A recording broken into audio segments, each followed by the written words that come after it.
Hello semester 2 students, इस paper का social awareness for semester 2 इस पेपर का नेक्स्ट टॉपिक देख लीजिए, that is concept of democracy, benefits of democracy, India and democracy, which means लोकतंत्र का अर्थ और अवधारणा, लोकतंत्र के लाभ, भारत में लोकतंत्र। इसके पहले वाले टॉपिक्स देखना आप चाहते हो तो नीचे लिंक है डिस्क्रिप्शन बॉक्स में, आप चेक कर सकते हो।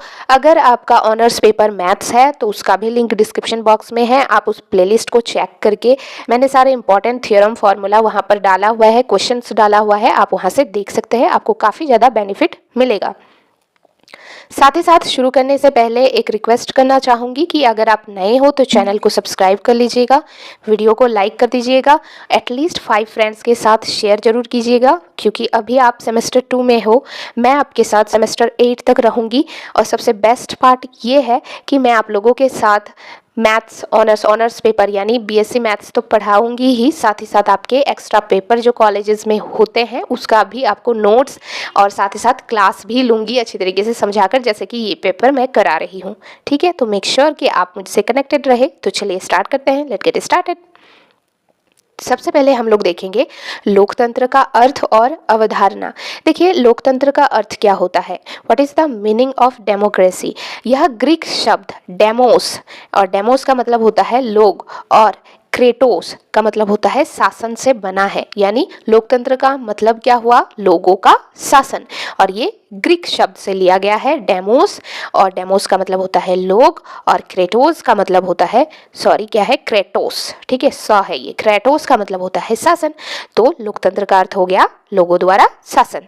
नेक्स्ट देखिए, इसमें टॉपिक जनता की शक्ति। सत्ता का मुख्य स्रोत लोकतंत्र में कौन होती है, जनता यानी पब्लिक।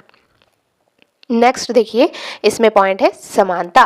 कानून के सामने सब नागरिक बराबर होते हैं, चाहे वो किसी भी धर्म से बिलोंग करते हो, किसी भी जाति से बिलोंग करते हो, उससे कोई फर्क नहीं पड़ता, कानून के सामने सभी नागरिक, सभी पब्लिक समान है।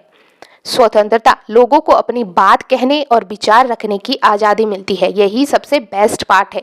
और ये भी सबसे बेस्ट पार्ट है, मतलब लोकतंत्र के बहुत सारे लाभ है, अभी आप पढ़ोगे, ठीक है। तो लोग जो है, मान लीजिए कोई सरकार बना है और वो सरकार अच्छा काम नहीं कर रही है, तो लोग अपने विचार व्यक्त कर सकते हैं उस सरकार के खिलाफ। अगर अच्छा काम कर रहे हैं तो वो भी अपने विचार व्यक्त कर सकते हैं, यानी लोगों के सामने वो पावर है कि वो एक सरकार को हटाकर, अगर अच्छा काम नहीं कर रही है तो हटाकर दूसरी सरकार लाने की ताकत पब्लिक के पास होती है लोकतंत्र शासन में। अब देखिए, लोकतंत्र के लाभ which means benefits of democracy. सबसे पहला है जवाबदेही, यानी चुनी हुई सरकार जनता के प्रति जवाबदेह होती है। इसका क्या मतलब है, अब वोट हुआ, इलेक्शन हुआ, कोई सरकार बना, ठीक है, XYZ कोई भी किसी भी पार्टी का सरकार बना है, अगर वो सरकार अच्छा काम नहीं कर रही है तो जनता उससे क्वेश्चंस पूछ सकते हैं, अपने विचार व्यक्त कर सकते हैं, और सरकार को उन सारे सवालों के जवाब देने पड़ेंगे। नेक्स्ट है बेहतर फैसले। देखिए, हर फैसले पर चर्चा और बहस होती है, जिससे गलतियों की गुंजाइश कम होती है। बेहतर फैसले विच मीन्स हर फैसले पर चर्चा होती है। जब भी कोई सरकार कोई फैसला लेते हैं तो सबसे पहले क्या होती है, उस फैसले की चर्चा होती है, फिर बहस होती है, जिससे गलतियों की गुंजाइश कम होती है। बिकॉज मान लीजिए कोई एक सरकार है एक्स, ठीक है, इसने कोई एक फैसला लिया, अब ये फैसला पर चर्चा होती है, और भी जो पार्टी होती है उनमें बहस छिड़ती है कि इसमें तो ये कमी है, इसमें तो वो कमी है। तो इससे लाभ क्या होता है कि वो गलती की गुंजाइश कम होती है, क्योंकि बहस छिड़ती है तो कोई गलतियां निकालती है कि इसमें तो ये गलती है, इसमें तो वो गलती है, और उसको सुधारा जाता है, तो गलतियों की चांसेस ओवरऑल बहुत ज़्यादा कम हो जाती है। नेक्स्ट है समान अधिकार। देखिए, सबको बिना भेदभाव के समान अवसर मिलते हैं, ये भी बहुत ही अच्छा बेनिफिट है, बिकॉज़ इसमें कोई भी भेदभाव नहीं होता है जाति में, कोई भी, मतलब मान लीजिए अगर दो इंसान हैं और दोनों अलग अलग कास्ट से बिलोंग करते हो, दोनों अलग अलग धर्म से बिलोंग करते हो, तो इसमें कोई भी सरकार भेदभाव नहीं कर सकती है, बिकॉज़ सरकार के सामने सभी समान है और सबको समान अधिकार मिलता है।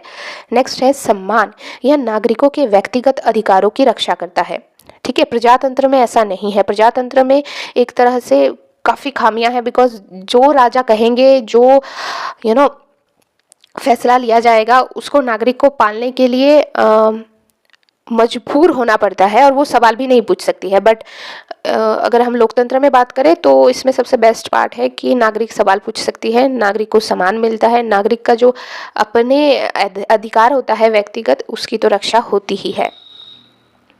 अब हम लोग देखेंगे कि भारत में लोकतंत्र यानी इंडिया एंड डेमोक्रेसी। देखिए, सबसे बड़ा लोकतंत्र, भारत दुनिया का सबसे बड़ा लोकतांत्रिक देश है। नेक्स्ट है संविधान। भारत में एक लिखित संविधान है जो हर नागरिक को मौलिक अधिकार देता है। अच्छा, अगर मुझे आप यहाँ तक अगर क्लास देख रहे हो तो मेरा एक सवाल का जवाब आपको कमेंट सेक्शन में देना है। बताइए, हमारे पास जो हमारे संविधान हमें देता है कितने मौलिक अधिकार है और कौन कौन से मौलिक अधिकार है हमारे पास? चलिए, right on the comment box. Next है चुनावी प्रक्रिया। देखिए, यहाँ हर 5 साल पर निष्पक्ष चुनाव होते हैं और जनता अपने वोट से सरकार बदल सकती है। ठीक, चलिए मिलते हैं हमारे लास्ट टॉपिक के साथ कल, यानी 17 अगस्त को, और आप लोगों का एग्ज़ाम शुरू होगा 18 अगस्त। चलिए, ये पेपर का तैयारी तो मैंने बहुत अच्छे से आप लोगों को करा दिया है।